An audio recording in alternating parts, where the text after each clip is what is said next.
আসসালামু আলাইকুম রহমতুল্লাহি ওয়া বারাকাতুহু নাহমাদুহু ওয়া নুসাল্লি আলা রাসূলিহিল কারীম আম্মা বা'দ ফাআউযু বিল্লাহি মিনাশ শাইতানির রাজীম বিসমিল্লাহির রহমানির রহিম। দুইটি মাসআলা। এক নম্বর হলো অন্য কিছু পরিধান না করে শুধু জুব্বা পরিধান করে নামাজ আদায় করলে অথবা ইমামতি করলে নামাজ হবে কি?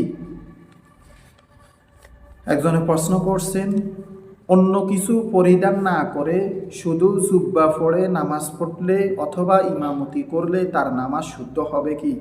আমার সম্মানিত অডিয়েন্স, যদি জুব্বাটা যদি মোটা হয়, এই যে আমার যে জুব্বাটা আছে না, এই জুব্বাটা কিন্তু মোটা। এই জুব্বাটা পরিধান করে যদি ভিতরে যদি নিচে যদি লুঙ্গি অথবা পায়জামা না থাকে, তাহলে আপনি শুধু জুব্বা পরে যদি নামাজ পড়েন অথবা ইমামতি করেন, তাহলে আপনার নামাজ আপনার ইমামতি শুদ্ধ হয়ে যাবে। ফতুয়ায়ে শামির প্রথম নম্বর খণ্ডের 404 নম্বর পৃষ্ঠার মধ্যে এই ফতুয়াটি লেখা আছে। ফতুয়ায়ে শামির প্রথম নম্বর খণ্ডের 404 নং পৃষ্ঠার মধ্যে এই কথাটি আছে। ভাই দোস্ত বুজুর্গ, আর যদি আপনার লুঙ্গি অথবা পায়জামা আছে কিন্তু আপনি জুব্বা পরে নামাজ পড়েন, নামাজটা শুদ্ধ হয়ে যাবে, তবে এটা ঠিক না। এক নাম্বার। দুই নম্বর কথা হলো, আজকাল অনেক দিনদার মহিলা কল্লিধার পাঞ্জাবির মতো জামা পরিধান করে।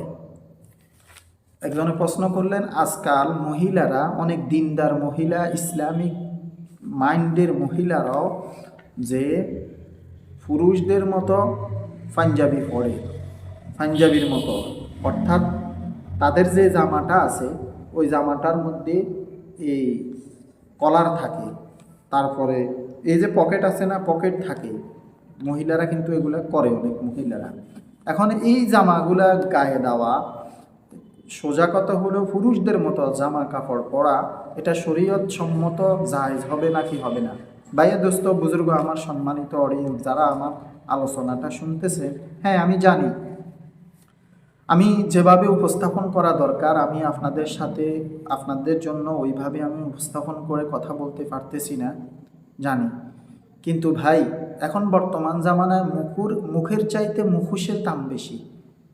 মানুষ দেখবেন সুন্দর করে সাজিয়ে গুছিয়ে কথা বলতে পারলে ভুল বললেও উম্মত গ্রহণ করতে চেষ্টা করে, আর সাজিয়ে গুছিয়ে কথা না বললে, সঠিক কথা বললেও উম্মত গ্রহণ করে না।